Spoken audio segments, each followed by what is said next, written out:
Assalamualaikum warahmatullahi wabarakatuh. Perkenalkan, nama saya Hidyodo Satibowo. Saya dari kelompok 4. Di sini saya akan mempresentasikan materi saya yang berjudul turut serta melakukan jarimah. Definisi turut serta melakukan jarimah. Secara terminologis, turut serta berbuat jarimah adalah melakukan tindak pidana jarimah secara bersama-sama, baik melalui kesepakatan atau kebetulan, menghasut, menyuruh orang, memberikan bantuan atau keluasan dengan berbagai bentuk. Dalam suatu hadis yang diriwayatkan oleh Al-Darqutni, Rasulullah bersabda,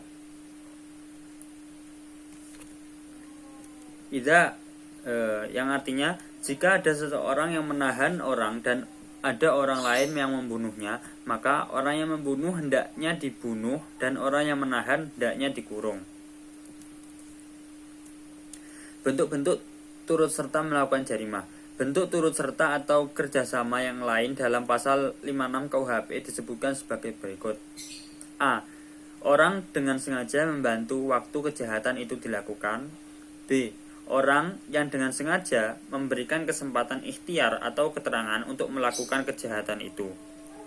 Dalam pasal 56 tersebut, orang yang berbuat sering membuat perencanaan kejahatan, pembuat tidak langsung, atau peminjam tangan. Ada juga orang yang melakukan sendiri menjadi kaki tangan atau alat yang disebut pembuat langsung. Jarimah terkadang dilakukan oleh seorang diri dan kadang dilakukan oleh beberapa orang. Imam Hanafi membagi kerjasama dalam berbuat jarimah dalam 4 kemungkinan, yaitu yang pertama, pelaku melakukan jarimah bersama-sama. Pelaku melakukan jarimah bersama orang lain, bersama-sama mengambil bagiannya dalam melaksanakan jarimah. Artinya secara kebetulan melakukan bersama-sama. Terus yang kedua yaitu pelaku mengadakan kesepakatan dengan orang lain untuk melakukan jarimah. Yang ketiga yaitu pelaku menghasut orang lain untuk melakukan jarimah. Dan yang keempat yaitu orang yang memberi bantuan atau kesempatan jarimah dengan berbagai cara tanpa turut serta melakukannya. Berbuat tidak langsung, fuqaha memberi perbedaan, yaitu A. Turut serta secara langsung. Orang yang turut serta disebut peserta langsung. Turut serta secara langsung adalah orang yang secara langsung terikat atau turut serta dalam melakukan tindak kejahatan kekerasan. Dalam istilah fikih jinayah, peristiwa ini disebut dengan istirok mubasir dan pelakunya disebut mubasir.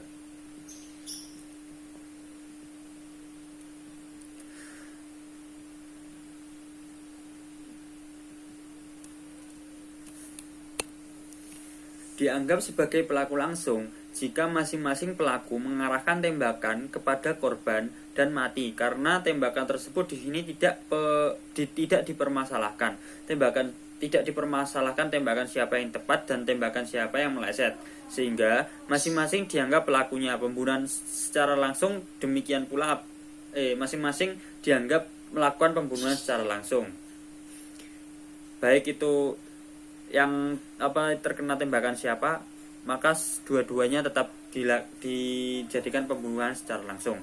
Demikian pula apabila mereka bersama-sama melakukan pencurian atau perampokan.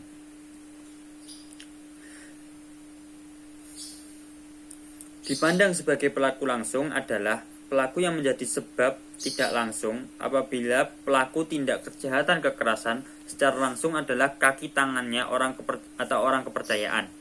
Pendapat ini disetujui oleh para fuqaha, meskipun dalam penerapannya terdapat beberapa pendapat. Sebagai contoh, jika seorang menyuruh orang lain untuk membunuh kemudian suruhan itu melakukannya, maka orang yang menyuruh itu dipandang sebagai pelaku langsung. Pendapat ini menurut Imam Mazhab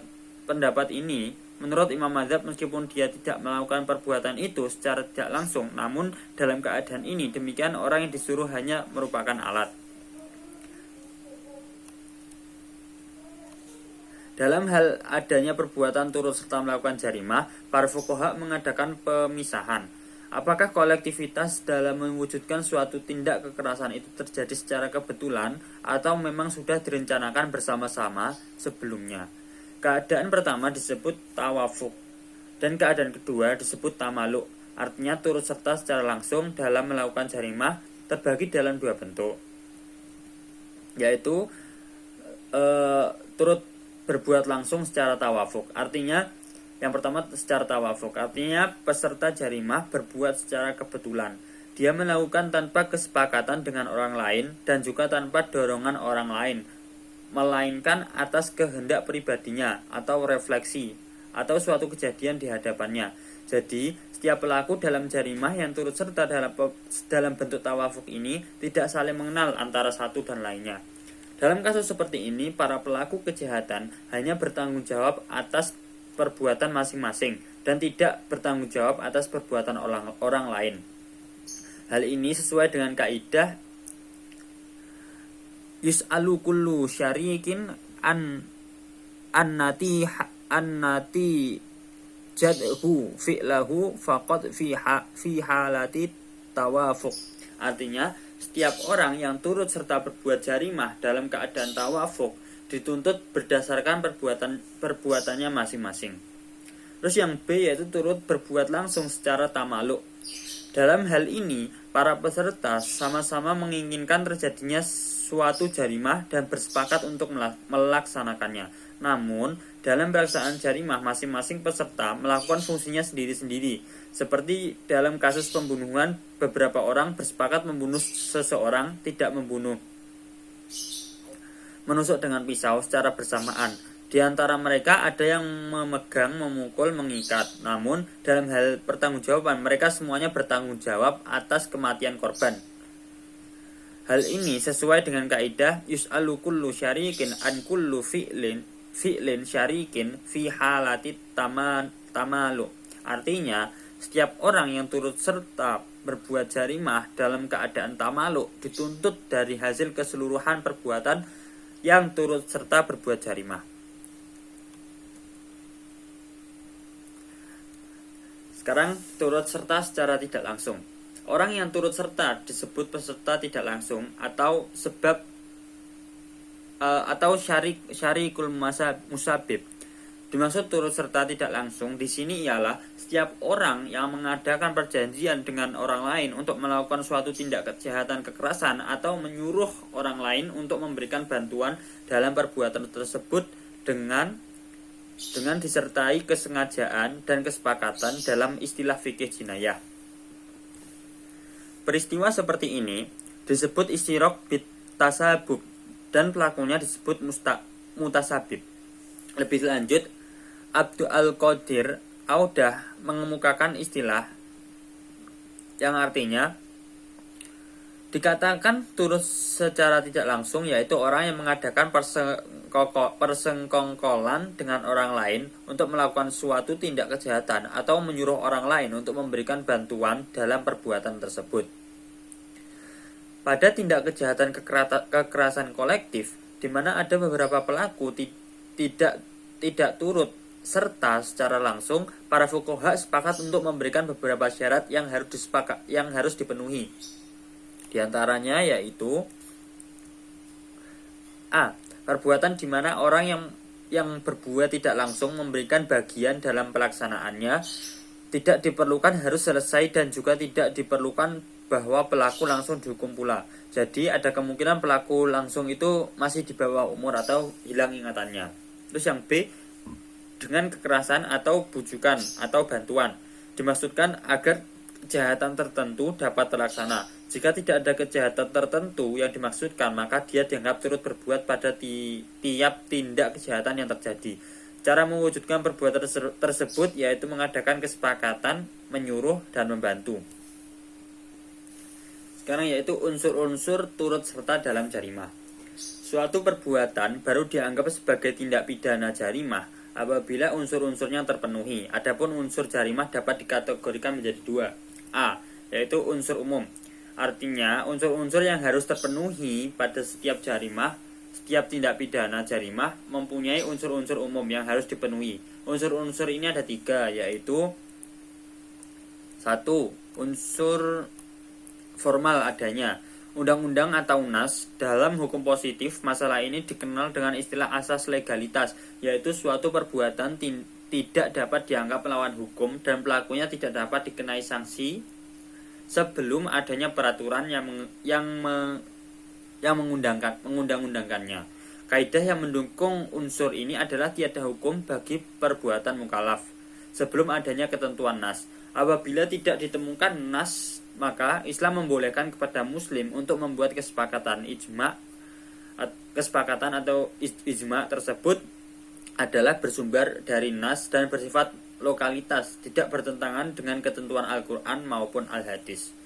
Terus yang kedua yaitu unsur material. Sifat melawan hukum artinya adanya tingkah laku yang membentuk jarimah, baik berupa perbuatan nyata maupun sikap tidak berbuat, melakukan sesuatu yang dilarang, meninggalkan sesuatu yang diperintahkan, tidak berbuat sesuatu yang diperintahkan. Yang ketiga yaitu unsur moral. Pelakunya mukallaf, artinya pelaku jarimah adalah orang yang dapat dimintai pertanggungjawaban pidana terhadap jarimah yang dilakukannya. Sanksi tindak pidana turut serta dalam melakukan jarimah. Dalam hal yang sekarang adalah sanksi tindak pidana turut serta dalam melakukan jarimah. Dalam hal adanya jarimah yang dilakukan oleh lebih dari seorang, para fuqaha mengadakan pemisahan apakah kolektivitas pelaku dalam mewujudkan jarimah kekerasan itu terjadi secara langsung turut serta bersama-sama atau tidak langsung. Hal ini disebabkan oleh keadaan yang dapat mempengaruhi sanksi jarimah daripada peserta dinilai sesuai keterlibatannya. Pertama, yaitu turut serta secara langsung dalam hukum pidana Islam. Turut serta berbuat langsung dapat terjadi apabila seorang melakukan perbuatan yang dipandang sebagai permulaan pelaksanaan jarimah yang sudah cukup dianggap sebagai maksiat. Apabila seorang melakukan tindak pidana percobaan, baik selesai atau tidak, maka tindakannya tidak terpengaruhi pada kedudukan seorang yang turut berbuat langsung, tetapi berpengaruh pada besarnya hukuman. Artinya, apabila jarimah yang dikerjakan selesai dan jarimah itu berupa had, maka pelaku dijatuhi hukuman had. Jika tidak selesai, maka pelaku dijatuhi hukuman takzir. Terus yang kedua yaitu turut serta tidak langsung. Menurut hukum pidana Islam, pada dasarnya hukuman yang ditetapkan jumlahnya dalam jarimah hudud dan qiyas hanya dijatuhkan atas pelaku langsung, bukan pelaku tidak langsung. Dengan demikian, orang yang turut berbuat tidak langsung dalam jarimah dijatuhi hukuman takzir. Spesifikasi terhadap jarimah hudud dan qisas karena pada umumnya hukuman yang telah ditentukan sangat berat dan pelaku yang berbuat tidak langsung adalah syubhat yang menggugurkan hukuman had. Selain itu, pelaku tidak langsung tidak sama bahayanya dibandingkan dengan pelaku langsung. Jika perbuatan pelaku tidak langsung bisa dipandang sebagai pelaku langsung karena pelaku langsung hanya sebagai alat yang digerakkan oleh pelaku tidak langsung, maka pelaku tidak langsung tersebut bisa dijatuhi hukuman had atau qisas. Menurut Imam Malik, pelaku tidak langsung dapat dipandang sebagai pelaku langsung apabila orang tersebut menyaksikan terjadinya jarimah. Perbedaan hukuman antara pelaku langsung dan tidak langsung hanya berlaku dalam jarimah hudud dan qisas dan tidak berlaku untuk jarimah takzir. Dalam jarimah takzir tidak ada perbedaan hukuman antara pelaku langsung dan tidak langsung, sebab perbuatan masing-masing termasuk jarimah takzir dan hukumnya juga hukuman takzir. Dalam hal ini, hakim memiliki kebebasan dalam menentukan besar dan kecilnya hukuman takzir. Dengan demikian, hukuman pelaku tidak langsung bisa lebih berat, sama, atau lebih ringan daripada pelaku langsung dengan pertimbangan situasi dan kondisi. Mungkin itu saja yang bisa saya sampaikan, kurang lebihnya mohon maaf apabila ada salah. Wassalamualaikum warahmatullahi wabarakatuh.